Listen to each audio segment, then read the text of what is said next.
Hello, good morning. আজকে আমরা এথেন্সে আছি, আর এটা এথেন্সের একটা পাড়া যেখানে আমরা এসে উঠেছি। কিন্তু যদি আমি হঠাৎ করে না বলে দিই তাহলে হয়তো এটা আপনার সাদার্ন অ্যাভিনিউ ভাবতে পারেন, কারণ কলকাতার সাদার্ন অ্যাভিনিউ বা কলকাতার বিভিন্ন অঞ্চলের সঙ্গে এথেন্সের ভীষণ মিল।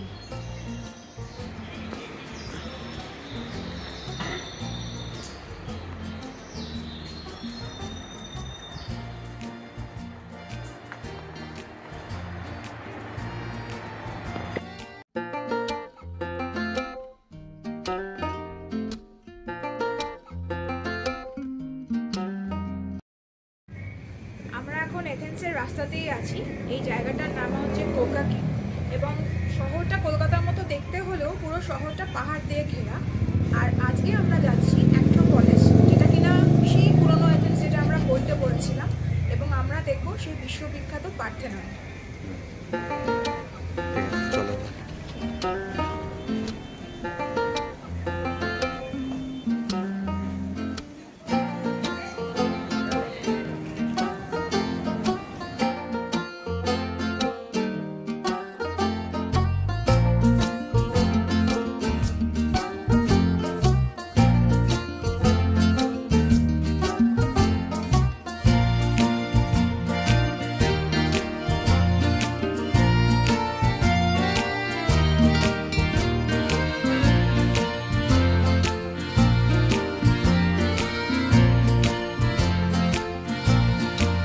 সহসা এলে কি এ ভাঙা জীবনে, সহসা দিলে কি খবর জীবনে, এ ভাঙা শহর জোড়া ভাঙা পথের কান্তে, সে সহসা এলে কি এ ভাঙা জীবনে, সহসা দিলে কি খবর জীবনে, এ ভাঙা শহর জোড়া ভাঙা পথের কান্তে, সে সহসা এলে কি এ ভাঙা জীবনে।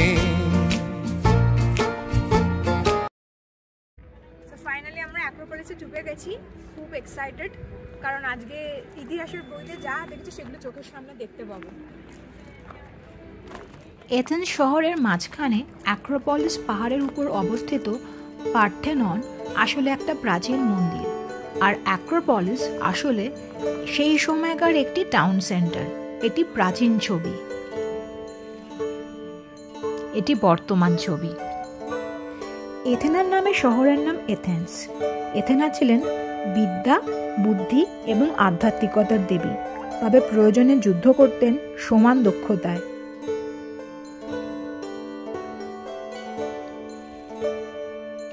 শহরের প্রাণ কেন্দ্রে অবস্থিত অ্যাক্রোপলিস, ওই যে উপরে পার্থেননের মন্দিরটি।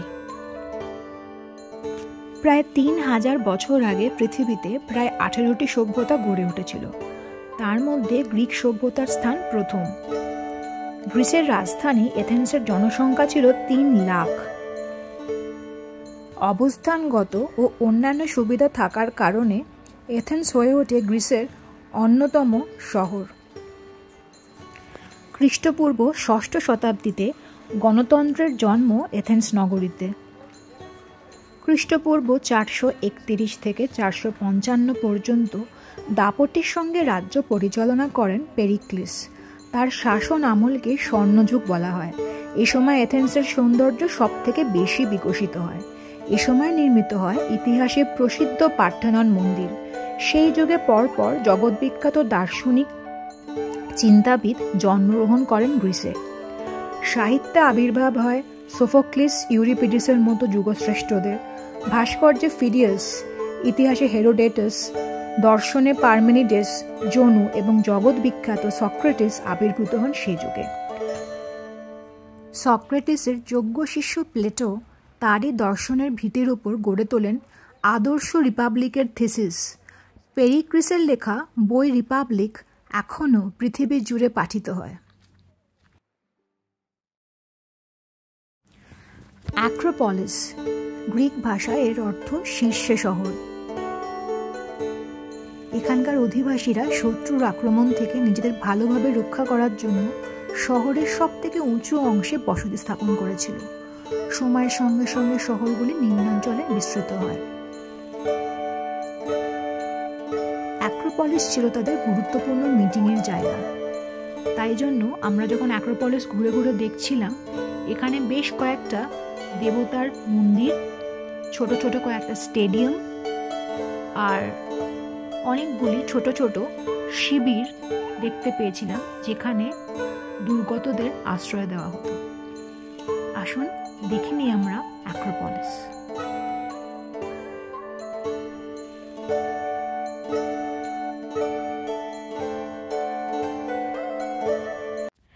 অ্যাক্রোপলিসের একদম শীর্ষে পার্থেনন, তাই অ্যাক্রোপলিস ঘুরে ঘুরে আমরা আসলে উঠব পাহাড়ের মাথাতেই, আর ওখান থেকে পুরো শহর এথেন্সটাকে খুব ভালোভাবে দেখা যায়।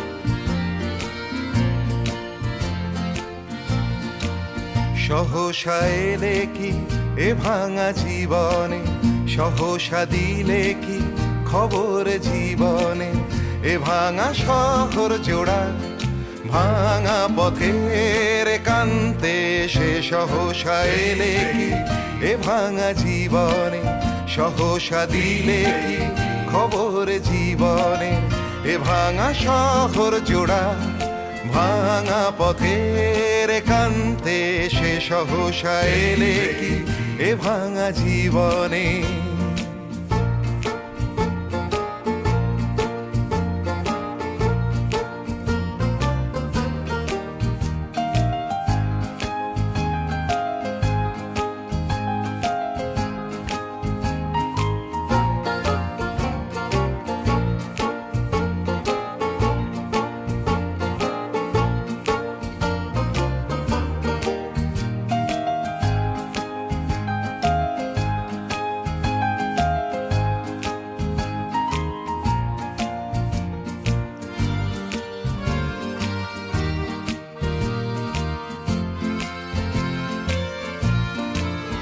এখানে আর ভালো লাগা মতো কিছু পাবে না, সহজে সহজে সহজে কোথায় যাবার কথা ছিল, কোথায় কিছু পাওয়ার ছিল, সহজে সহজে সহজে, সহজ কথাটা আর আসে না সহজে, যা হোক করে বাঁচার গরজে, এ ভাঙা শহর জোড়া ভাঙা পথের কান্তে, সে সহসা এলে কি এ ভাঙা জীবনে।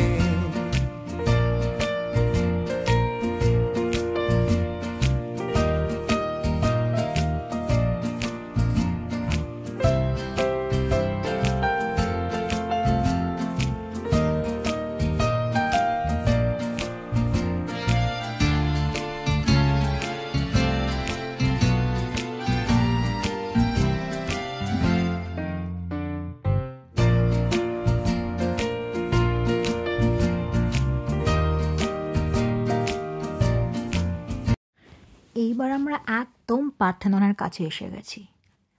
এই জায়গাটা পেরিয়ে আমরা দেখতে পাবো পার্থেননের সেই বিখ্যাত গেট। পার্থেননের ইতিহাস জুড়ে এটি বহু পরিবর্তনের সাক্ষী হয়েছে। প্রথমে এটি ছিল দেবী এথিনার মন্দির, তারপর এটি খ্রিস্টান গির্জা, এর আরও পরে মসজিদে পরিণত হয়। 1487 সালে ভেনেশিয়ান ও অটোমান যুদ্ধে মন্দিরটি ক্ষতিগ্রস্ত হয়, যার ফলে এর অনেক অংশ ধ্বংস হয়ে যায়।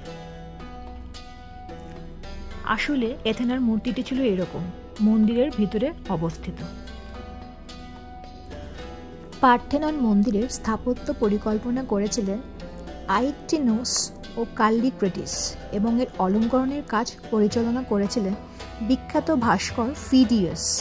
মন্দিরটি মার্বেল পাথরে নির্মিত এবং প্রায় 70 মিটার লম্বা আর 31 মিটার চওড়া।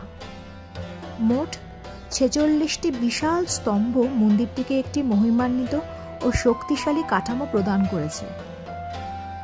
পার্থেনন শুধুমাত্র একটি ধর্মীয় স্থাপনা ছিল না, এটি গ্রিক সভ্যতার অন্যতম প্রতীকও।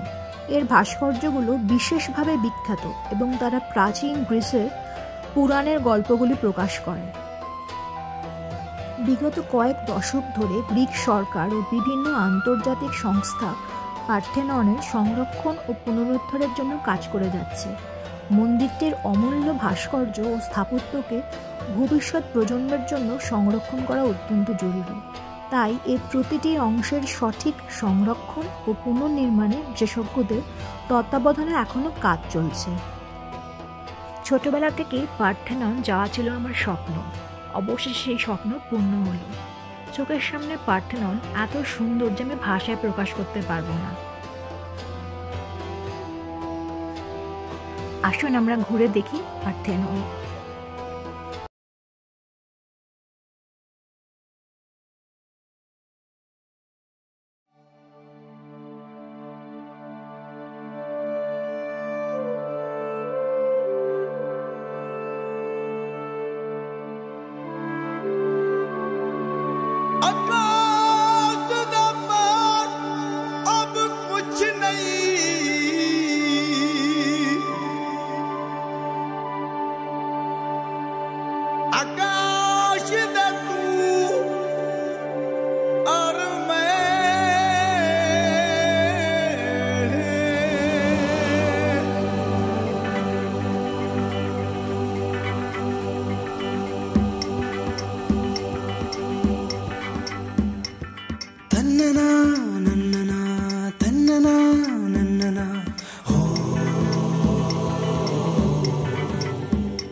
गवाह है इश्क के, एक रब है एक तू और मैं।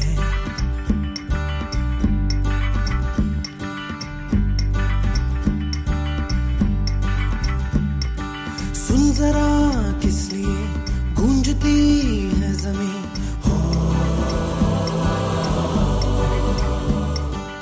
आसमां दास्तां सुन रहा है कहीं, हो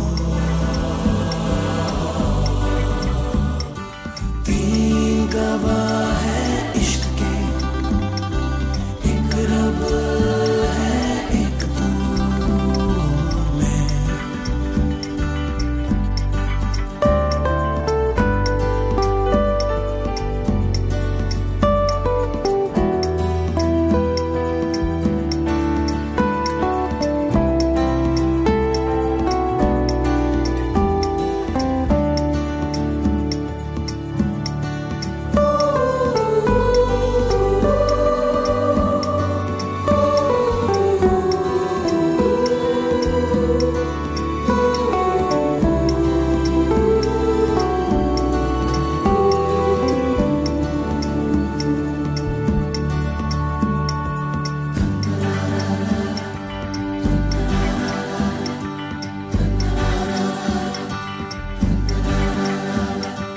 आसमां खोल के देखने दो, उस तरफ शायद एक और भी हो, चलना रब कोई राह ना देखता हो। रूह को रूह से जुड़ने दे, इश्क की खुशबू उड़ने दे। ख्वाब था ख्वाब है, ख्वाब में रहने